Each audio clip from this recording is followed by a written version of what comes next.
তো বন্ধুরা এখন বেজে গেছে 10:45 আর মেয়েকে দিয়ে দিচ্ছি ভাত ভাজা টিফিনে আর কি। ও চেয়েছিল আজকে টিফিনে ভাত ভাজা খেতে, সেটাই দিয়ে দিলাম। আবার তোমাদের কাছে আসছি একটু পরে। তো সকাল বন্ধুরা, আশা করি সবাই ভালো আছো। এখন বাজে হলো 11:15। এখন থেকে ব্লগটা শুরু করলাম। কালকে তোমাদের বলেছিলাম না, এই ঘরের আজকে বিছানাটাকে একদম সমস্ত তোষক টোষক উঠিয়ে সব পরিষ্কার করব। মেয়ে আজকে থাকবে না, 10:30টায় পড়তে যাবে। তো সেইগুলো করেছি। 10:30টায়ও বেরিয়ে যাওয়ার পর এগুলো সমস্ত মানে পরিষ্কার করে খাটের সাইড টাইডগুলোতে না, ওই কর্নারের সাইড ফাইডগুলোতে, এই যে দেখো, এই যে এই সাইড টাইডগুলোতে না ধুলো ধুলো হয়েছিল। তো কালকে সেগুলো দেখেছি, দেখে আমার আর মানে কতক্ষণে পরিষ্কার করব। ওই পাশটা আসলে অত দেখা হয় না, আর সেই জন্য একটু ধুলো ধুলো হয়েছিল, খুব বেশি না তো, একটু হয়েছিল। তো সেগুলোকে পরিষ্কার করলাম ভালো করে, সমস্ত উঠিয়ে পরিষ্কার করলাম, ঘরটাকে ঝাড়লাম, ঝেড়ে ঘরটর মুছে আর সমস্ত যে মানে মেয়ের টেবিলের যে কাভার, তারপরে হচ্ছে কম্পিউটার টেবিলের কাভার সমস্ত উঠিয়ে দিলাম। সেগুলো পাতা হয়নি, শুধু মেয়ের টেবিলের কাভারটাকে পেতেছি, বিছানা চাদরও পাতা হয়নি, ওগুলো এখন করব। তো সেই জন্য না ক্যামেরা নিয়ে ওইগুলো তোমাদের আর দেখাইনি, কারণ তাতে অনেক দেরি হয়ে যাবে। এখনই দেখো মানে 10:30টায় আমি ধরেছি, 11:30টার মতো লাগলো, তারপর স্নান টান করে আসতে তো 15-20 মিনিট লাগলো। এখন 12টা বাজে 10 হয়ে গেছে। তো চলো বন্ধুরা, আজকে খুব বেশি যে কাজকর্ম দেখাতে পারবো সেরকম না, তো প্রতিদিন তো কাজকর্ম তোমাদের দেখাই, আজকে না হয় একটু গল্পই করলাম। তো চলো আগে বিছানা চাদরটা এখন পেতে নেব, তারপরে ওয়াশিং মেশিনে জামা কাপড় দিয়েছি, কাঁচা হয়ে গেছে, শুধু এখন ড্রাই করাটা বাকি। ড্রাই করে মেলে দেব। আবার আরেকবার মেয়ে আসার পর মেয়ের জিন্সের প্যান্ট ট্যান্টগুলো আজকেই দিয়ে দেবো। তো ওগুলো দেবো, আরেকবার ওয়াশিং মেশিন চালাতে হবে। তো চলো ব্লগটা শুরু করলাম, দেখতে থাকো। ছোট্ট ব্লগ হবে আজকে, আশা করি তোমাদের কিছুটা হলেও ভালো লাগবে। আর এই যে চাদরটা দেখছো, এইরকম না মানে নরম পাতলা চাদর বেশ আমার ভালো লাগে। আর আমার বিয়ের সময় সেই ভারী ভারী কতগুলো চাদর পেয়েছিলাম, এমন মানে বিচ্ছিরি না, মানে শোয়াই যায় না, জানো তো, ভীষণ গরম লাগে। আরও এগুলো বেশ ভালো লাগে। নীলাদ্রি এইমাত্র ফোন করেছিল অফিস থেকে আর কি। ওদের অফিসে যে স্যার রয়েছে, স্যারের মা হসপিটালাইজড করা হয়েছে আর কি। ওর বয়স হয়েছে, হার্টের কিছু সমস্যা, মাঝে আরেকবারও আর একবার না দুবার ভর্তি করা হয়েছে, এবার থার্ড টাইম। আসলে রাত্রি বলছে কিছু একেবারেই কথা শোনে না, ঠান্ডা মানে কোল্ড ড্রিঙ্কস খাবে, ঠান্ডা জল খাবে, এগুলো তো হার্টের সমস্যা তো রয়েছে। আর যেহেতু ওনার বুকে বারে বারে জল বসে যায়, সেহেতু ওনাকে ঠান্ডাটা অ্যাভয়েড করতে বলেছে, উনি সেটাই করবে। আসলে আমরা বলি ঠিকই, বয়স্ক মানুষদের যখন কিছু খেতে না দেওয়া হয় না, তখন সেটার প্রতি টানটা বেশি বেড়ে যায়। আমার মাকেই দেখি, মানে ভাই তো ভীষণ স্ট্রিক্ট, কারণ ডাক্তার বারণ করেছে যে ভাজা টাজা এসব একেবারেই দিচ্ছে না, তেল মশলা একদম বারণ। তো একদম স্ট্রিক্টলি ও এগুলো হ্যান্ডেল করে। কিন্তু ভাই তো খাবে না, ও না খেয়ে কি করবে, ও এখন তো খাবে, এ তো স্বাভাবিক।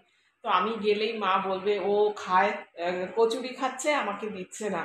তো আমি বলি যে দেখো তোমার ভালোর জন্যই তো দিচ্ছে না, কি আর করবে। তো ভাই যে একেবারেই দেয় না তাই না, ভাইও দেয়, অল্প স্বল্প দেয়, কিন্তু মা তো খেতে ভালোবাসে এগুলো।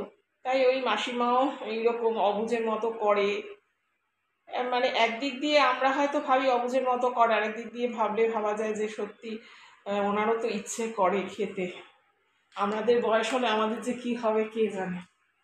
চলো আমি ওয়াশিং মেশিনে জামা কাপড়গুলো এখন মেলে দিয়ে আসি, একটু চা করেছি, চাটা খাবো তারপরে। এখানে তো জামা কাপড়গুলো মেলছি, আর ভাবছি যে নীলাদ্রি বলছিল যে আজকে ইয়েতে কম্পিউটারে দেখেছে আর কি, মানে নেটে, কম্পিউটারে না সরি, নেটে দেখেছে আজকে আজকে কালকে ভারী বর্ষণের সম্ভাবনা আছে কোনো জায়গায় আর কি। তো আমাদের এখানে হবে কি না ভাবছি, যে হলে আবার তো এগুলোকে আমার সরাতে হবে। কারণ কি বলো তো, এমন জলের ছিটে আসবে না, একদম পুরো ভিজিয়ে দেবে। আর এগুলো তো ড্রাই করে নিয়েছি, সেটাই হচ্ছে সবচেয়ে সমস্যা। দিচ্ছি আর ভাবছি কি করব। এখন একটু তো চা খাবো, চায়ের সাথে ভাবছি না একটু কিছু খেতে ইচ্ছে করছে। তো ভাবছি যে ওই কেকটা এনে রেখেছি, কেকটা একটু খেয়ে নিই। মেয়ে এসে গেছে, মেয়েকেও একটা কেক দিলাম, আমিও একটা কেক নিয়ে নিই। তবে এখন কেক খেলে কি হবে বলো তো, ভাত খাওয়াটা না বন্ধ হয়ে যাবে। তবু ভাত নইলে ভাত বলছি, ভাত নইলে কম খাবো একটু, এটাই খাই। আজকে এখন মেয়ে বলছে কি, বাহ, ঘরে এসে বলছে, বাহ, ফ্যানের হাওয়াটা তো বেশ জোরে চলছে, তার মানে তুমি ফ্যানটা পরিষ্কার করেছো। ফ্যান পরিষ্কার করলে দেখবে ফ্যানের হাওয়াটা বেশ জোরে হয়।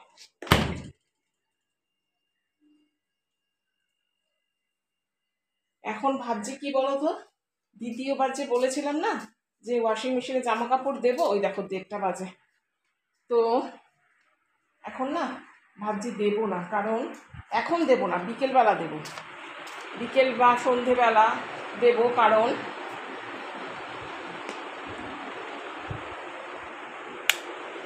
কারণ এখন যদি দিই মেলার না জায়গা নেই, আর সিঁড়ির নিচে মেলবো যে মানে গুমোট হয়ে থাকবে, থাক, এখন পরে বিকেলেই দেবো। এগুলো একটুখানি শুকিয়ে যাক, আর তো শুকনোই আছে, একটু শুকিয়ে যাক। আর তোমরা কে কে কেকটাকে চায়ের মধ্যে ভিজিয়ে খাও, আমি খাই, সেটা কিন্তু আমার বেশ লাগে। কিনে খাবি না?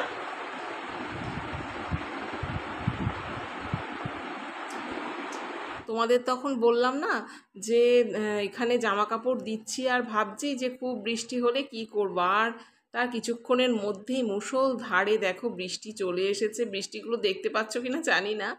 আর এইখানে বৃষ্টি হলে কি হবে, ওই দেখো এই যে নিচটা পুরো জলে ভরে যাবে, এটা আমাকে আবার কাচাতে হবে জানো।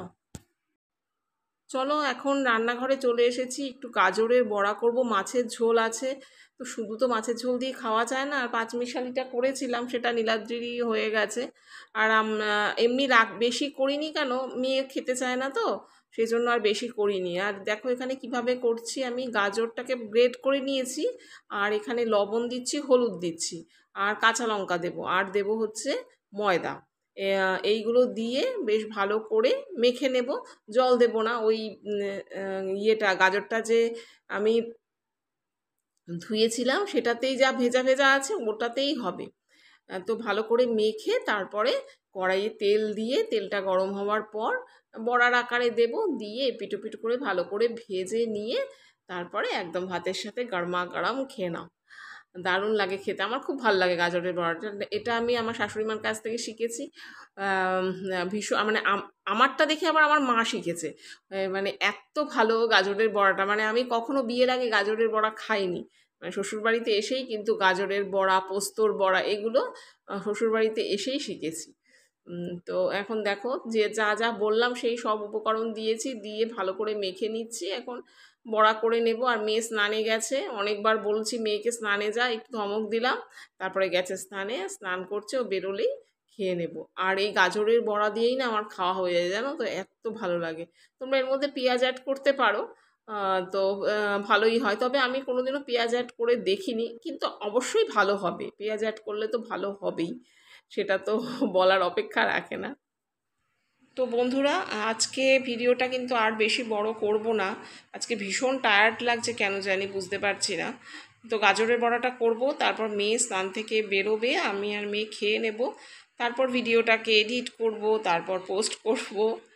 তো আজকের ভিডিওটা কেমন লাগলো, যদি ভালো লাগে প্লিজ একটা লাইক করে দিও, আর আমার এরকম ভিডিও যদি তোমরা দেখতে চাও একটা সাবস্ক্রাইবও করে দিতে পারো।